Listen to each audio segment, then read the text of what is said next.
Don TV நேயர்கள் அனைவருக்கும் இனிய காலை வணக்கம். மீண்டும் ஒரு கதைவழி அறமொழியின் ஊடாக உங்களை சந்திப்பதில் மகிழ்ச்சி அடைகின்றேன். இன்று சிவப்பு வாகை மரம் என்ற தலைப்பிலே நான் படித்ததில் பிடித்த ஒரு கதையை உங்களுடன் பகிர்ந்து கொள்ளலாம் என நினைக்கின்றேன். ஆதிரா வைத்தியசாலை அரண்மனை படுக்கையில் இருந்து கண்ணை விழித்து பார்க்கின்றாள். பார்த்தபோது பக்கத்திலே தாய் அயர்ந்து தூங்கிக் கொண்டிருக்கின்றாள். இவள் மெல்ல எழுந்து அந்த ஜன்னலோரமாக வருகின்றாள். அந்த வாகை மரத்தை பார்க்கின்றாள். அந்த வாகை மரத்திலிருந்து சிவப்பு பூக்கள் ஆங்காங்கே சிதறி விழுகின்றன, உதிர்ந்த பூக்கள். பொழுது பார்க்கின்றாள், நானும் ஒரு காலத்தில் இவ்வாறு ஒரு தனி பூவாகத்தான் நான் இருந்தேன், இன்றும் நான் உதிர்கின்ற நிலையில் இருக்கின்றேன் என்று சொல்லி மனம் வேதனைப்படுகின்றாள். இரவு முழுக்க அந்த தலையிலே பூச்சி போல் சுழன்று கொண்டிருந்த அந்த வேதனையால் தன்னை மறந்து படுத்து விட்டேன். இப்போதுதான் அம்மா பாவம் இரவு முழுக்க என்னுடன் வேதனைப்பட்டு அயர்ந்து தூக்குகின்றாள் என்று சொல்லி அவளுடைய அந்த ஞாபகங்கள் தான் தன்னுடைய பெற்றோருடன் கழித்த அந்த பொழுதுகளை ஞாபகப்படுத்துகின்றன. ஆம், 2 நாளாக தந்தை அங்கு வரவில்லை. தன்னுடைய வைத்திய செலவுக்காக காசு தேடி எங்கெங்கெல்லாம் அலைகின்றாரோ, ஆனால் அதே தந்தை பட்டறையில் வேலை செய்து வீட்டுக்கு வந்தபோது அவருடைய அந்த வியர்வை நாட்டம் அவரை கிட்டி அண்ண விடாது நான் தடுத்திருக்கின்றேன். அவர் அன்போடு வந்த மகளே என்று எனது கைகளை தனது கரந்தால் பிடித்தும் போது அவருடைய அந்த கரடு புரடான கரங்களை நான் தட்டிவிட்டிருக்கின்றேன். அவர் தலையிடி என்று வேலையில் வந்து படுத்திருக்கும் போது ஒரு நாள் கூட நான் அவருடைய தலையை தடவி அப்பா இப்படி இருக்கிறீர்கள் என்று நான் கேட்கவில்லை. அதே போல அவரினுடைய அந்த அன்பை அவர் பத்திரிகை வாசித்து கொண்டிருக்கும் போது பின்னால் போய் அப்பா என்று கூட நான் ஒரு நாள் கூட அவரை கிட்ட அணுகியது கிடையாது. அவரை காணும் போதெல்லாம் அவர் மீது வெறுப்பத்தான் செலுத்தினேன். காரணம், எனது நண்பிகளுடைய பெற்றோருடைய ஸ்டேட்டஸுக்கு எனது தந்தை இல்லை என்று. அதே போல என்ற தாயையும் நான் பல தடவைகள் நான் என்னுடைய தலையை கத்தரித்து போட்டு நீண்ட முடியை ஒரு வந்தபோது என்னுடைய தாயார் ஏனம்மா இப்படி செய்தாய் என்று கேட்டதற்கு என்னுடைய தலைமையில் என்னுடைய உடம்பு நான் என்ன செய்தாலும் அதை கேட்க உங்களுக்கு உரிமை இல்லை என்று சொல்லி சொன்னேன்.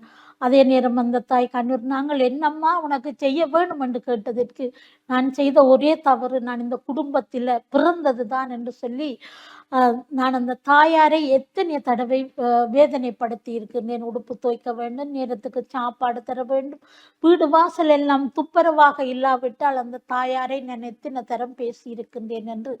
ஆனாலும் இன்று அவர்கள் என்னுடைய இந்த கடைசி நேரத்தில் எனக்காக வேண்டி அழுது வேதனையுடன் இருக்கிறார்கள். அதே போல தான் விரும்பிய அந்த பிரதீத்தை விட தன்னை விரும்பிய கர்ணன் தன்னுடைய மாமாவினுடைய மகன், அவன் விவசாயம் செய்பவன் என்பதனால் அவனை நான் வெறுத்தொதுக்கினேன்.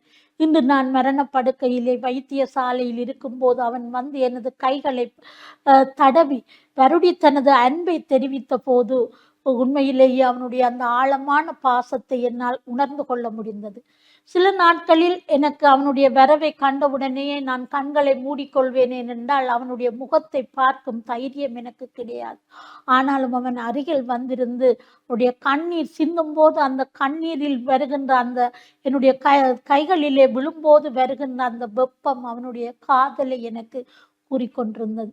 இவ்வாறு நான் இந்த மரம் போல என்னை பார்த்த இந்த மரம் போல வேறாக இருந்து பார்த்த எனது பெற்றோர் உறவுகளை விட்டு அந்த மரத்திலே தேன் குடிக்க வருகின்ற அந்த வண்ணத்தி பூச்சிகள் தான் உயர்வென்று நான் இருந்து விட்டேனே என்ற வேதனையோடு அவள் என்ன செய்கின்றாள் என்றால் அந்த இன்னும் சில நொடிகளில் தான் எனது மரணம் எனக்கு தெரிகின்றது. எனது தலைக்குள் ஏதோ எல்லாம் மீண்டும் அந்த பூச்சி ஊறுவது போல ஊறுகின்றது என்று சொல்லி தன்னுடைய தலையை தடவி பார்க்கின்றார். தன்னுடைய அந்த நீண்ட முடியில் ஒரு 5-6 தலைமயிர்கள் அந்த கீமோவின் விளைவாக மட்டுமே அந்த தலையில் எஞ்சி இருந்தன.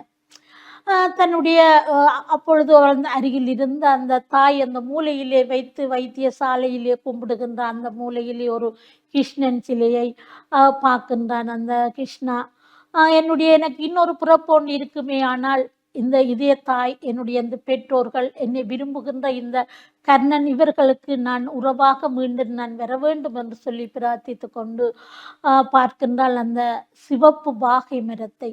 அந்த வாகை மரத்திலிருந்து இறுதியாக ஒரு பூ ஒன்று விழுந்து அந்த மரத்துக்கு அடியிலேயே விழுகின்றது. ஆகவே அவள் யோசிக்கின்றாள், இன்னும் சில நிமிடங்களில் என்னுடைய மரணம் நேர்ந்துவிடும். அந்த மரணம் சிவப்போ கருப்போ எனக்கு தெரியாது. ஆனால் சில நிமிடங்களில் அதை நான் உணரப் போகின்றேன் என்று சொன்ன அவளுடைய தலைக்குள் எல்லாம் ஏதோ ஊடுருவி செய்யும்போது அவளுடைய மூக்கு வழியாக இரத்தமாக வந்து கொட்டுப்படுகின்றது. தன்னுடைய 2 கைகளாலும் அந்த மூக்கின் வழியே வந்த அந்த சிவப்பு இரத்தத்தை ஏந்தி தனது கைகளில் பூசிக்கொள்கின்றாள், தலையில் பூசிக்கொள்கின்றாள். மெல்ல நடந்து தாயினுடைய காலடியிலே போய் தாயை வணங்கிவிட்டு தாயினுடைய கால் மாட்டிலே தலையை வைத்து கொண்டு கண்ணை மூடி விடுகின்றாள். ஆம், அவளுடைய அந்த காலதேவன் அவளை அணைத்துக் கொள்கின்றான். ஆம் நேயர்களே, நாங்கள் இருக்கும் காலங்களில் நாங்கள் மற்றவர்களை மதிக்காமல் எங்களுடைய கடைசி காலத்தில் தான் நாங்கள் யோசிக்கின்றோம். பெற்றோர்கள் எங்களை எவ்வளவுதான் அன்பாக வளர்த்தாலும் நாங்கள் அவர்களுடைய பாசத்தை வெளிப்பகட்டை பார்த்து அவருடைய பாசத்தை உதாசீனம் செய்கின்றோம். ஆகவே எங்களுக்கு துன்பம் வரும் பொழுது கடைசி மட்டும் எங்களோட உறவாக இருப்பவர்கள் எங்களுடைய பெற்றோர்கள், எங்களுடைய குடும்பத்தினர் தான் என்று கூறி அருமையான வாய்ப்புக்கு நன்றி கூறி விடைபெறுகிறேன். நன்றி.